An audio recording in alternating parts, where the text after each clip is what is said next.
Hey guys, welcome to RollToWin episode 5, the post-game report. It was a 12-50 battle between Rob's Tau and my shooty Ork boys. Ended up being a... I don't even know what the numbers were. I was up by 1, that's all we know. I think it was like 5-4 or 6-5. Anyway, something like that. 1 up by me. So, as usual, I want to get the non-players kind of perspectives on this. So what did you guys think about the battle? I enjoyed it. The deployment actually went well, I think, for everyone this game. No, it did not. I hated the deployment. I hated it so just much. because you couldn't scout crap turbo boosts. Not even that. It just like it meant that my Ludas... It was Dawn of War. Yeah. So anybody who didn't see the first part. It meant my Ludas lost a round of shooting. I mean, they were kind of useless the whole game anyway. It means yes, I couldn't get my scout move on the copters. That was big for me. That was because those, as we've said before, those choppers are devastating. Yes, scares the hell out of them. But anyway, so sorry to interrupt. I just wanted to not go along with this. Deployment is good for everyone. Well, compared to the mishaps that everyone's had in the previous games, there were no horrible, like, Rob's fire wars in the middle. I think it's fair to say this, well, except, mind you, that in all fairness, was just like, they were outflanked. But while I don't think that anybody screwed up their deployment, I don't think deployment was necessarily something that worked in anybody's favor. No, but nobody butchered their deployment. Nobody, like, did something that ended up costing them the game, so. Which I'm pleased to say I'm part of that group, of 2. High five. Yes. Alright, Adam. You know what I feel about this. Oh my god. Adam pissed at me because I didn't do anything with the Gretchen. They didn't come into like the 4th Give me an objective. Which, by the way, you wouldn't have noticed because we didn't really even talk about the Gretchen in the turn recaps. I think we did once. I just stopped talking. They're hiding behind a box, well out of line of sight. Over That's how, there. as usual, sort of got pushed into a corner.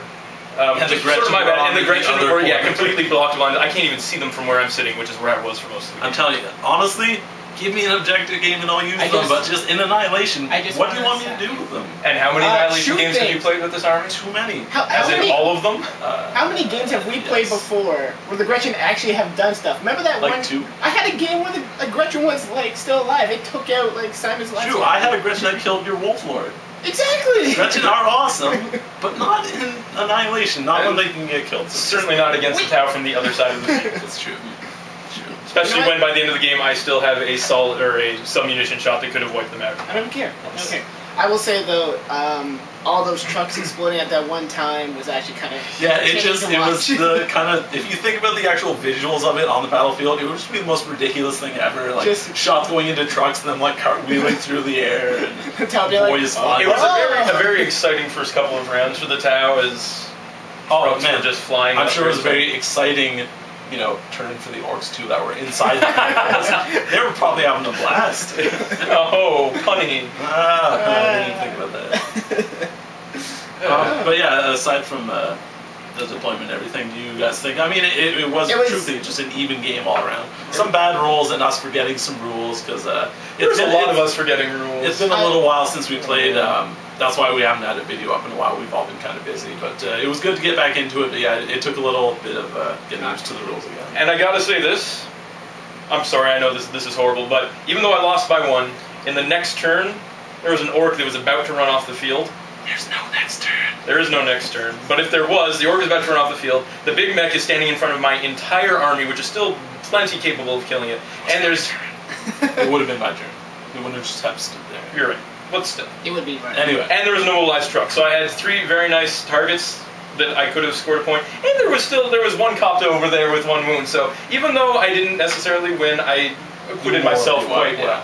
Like I mean there was some good shots and there was and like really it was a really close game. I'm just joking around with Rob. It was a close game. I mean, yeah, had the game gone on another turn, I probably would have lost. I mean, I don't know exactly what I would have done in my turn. I was going to say though, even though the copters were like all the way over there, they still did their decent like. Yeah, I mean that's basically how I like using copters is for them to come on, kill a unit that's dangerous, and then they get destroyed for the most part. I was lucky that my unit of 3 didn't get touched the entire game. They didn't do as much as I would have liked them to. Kind of awesome. Well, they single-handedly took out my stealth team. That's true. That is true. Did the Well, there was a little bit of help and everything else. Yeah, the flash hits killed. And they killed 2. That's fair. In all fairness, I think they would have killed all of them. Yes. Like, and I still like the copters. Adam and I have sort of our copters versus bikes today. I think we're going to have a game where copters are versus bikes to find out. And that's it. We'll have a game of like 12 copters versus like 20 bikes or something. Or something. Like 12. An equal point I guess you do have each and 2. everything. Yeah, but I'm bikes. I'm fucking awesome. Alright, well, if you want to handicap yourself. Just say. So what units did you think performed well in this game, or performed better than they usually do? Those Pathfinders were good. Well, I mean, the Pathfinders actually weren't a complete waste. I mean, they never used their marker lights because of the Dawn of War deployment that they had. They came up, they got out of the transport in the next turn, and then the units that they wanted to marker light were then gone. Yeah. The trucks were destroyed, everything else was out of line of sight, so they moved and then used their carbines, in which they almost wiped out an entire unit, or what was left of a unit that came out of one. So while they didn't fulfill their purpose at all, they did get something done. I don't feel horrible about having them. The unit that I think performed really well was my Hammerhead for a change. Yes. Because I only ever used the solid shot once, and it failed. Yeah. Surprise. The submunition actually did me pretty good. It destroyed one of your tanks, one of your trucks. Yeah. It sent one of them cartwheeling. It put a nasty dent into them. Wounds, Into the relatively untouched boys squad. And I mean, it hits that one truck twice, or it definitely did. It did its job. Like, I mean, it hit almost every turn with its submunitions. I think, at least 4 turns. We only got to 5. One of them was a solid shot, so everything but the solid shot did something, which was pretty cool. I mean, sometimes it didn't accomplish anything, but at least its shots hit, which is a lot more than I can say with a solid shot. So Hammerhead did well. Kroot, I'm happy I got them into a forest for a change. And actually, the truth, they did pretty well with their shooting. Like, maybe it's just because it's a mass amount of shooting. Like, any high amount of shooting like that's going to kill stuff. But, I mean, they did quite well. They killed a fair amount. Absolutely. And my realization, I never even stopped to think before that their shots were rapid fire. So, like, being able to close in on that unit and just double up their shots. I had no idea. I never even thought about it, to be honest, before. But yeah, a lot of people recommend, like, put your Kroot in a forest or jungle and use it as a pillbox. Area denial, anything that comes near you, at least with my Kroot size, is going to be getting 17 shots put at them. It's not that bad. At least. Double if it's rapid fire range. Double if it's rapid fire range, and you can't assault me in them. And, like, I can move through the terrain like it's not there, so even if you are trying to assault me, I can bait you. I can continually move back. What did you guys think of the terrain? Like, did you find... It was very actually open. pretty good. It was, but the trucks kind of blocked off line of sight, not being destroyed so early. It really is just an entire, like, cluster bomb. It's right there. Like, your trucks came down the alley, and they're all stopped right in, like, not even a 2-foot radius. They're all right there. I really like my big mech. Having that custom force field is so good for giving an army that has no survivability. At least some. Yeah, especially when he's in a truck. He was within range, his custom force field was within range of at least 2 or 3 units the entire game.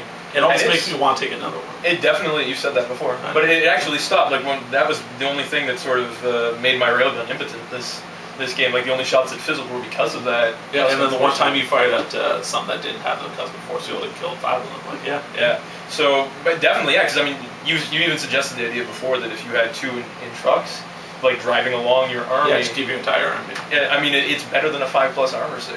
Like, I mean, the one thing I'm worried about is that's why I wanted to take it the Pathfinders, because the marker lights could have negated that cover save. Just get some. I don't blame you. Most armies go for Pathfinders right away. They're dangerous to leave. They're very subtle, right? So I mean, but once you identify them as a threat, it's like they've got to go. Yeah. And they're an easy kill. Yes, it's a small unit. So is there anything else you guys have to? No. I'm very happy with my disruption pod. Kept my devilfish alive. Everything was gone. That's gonna be it.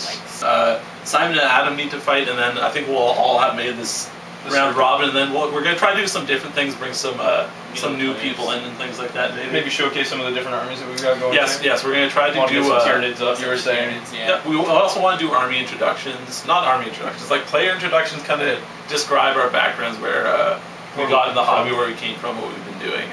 So yeah, we're just looking to a little get to know us. Yeah, we're just looking to do more, have a sit down, more things with the show rather than just the battle reports to keep it fresh and everything. So yeah, you guys will have something to look forward to in the future. But for now, I think that's it. So exciting. We are so exciting. We're in Simon's basement Saturday night. It's a party. All right. Well, so yeah, that's it, guys. Just remember, play for fun and roll to win.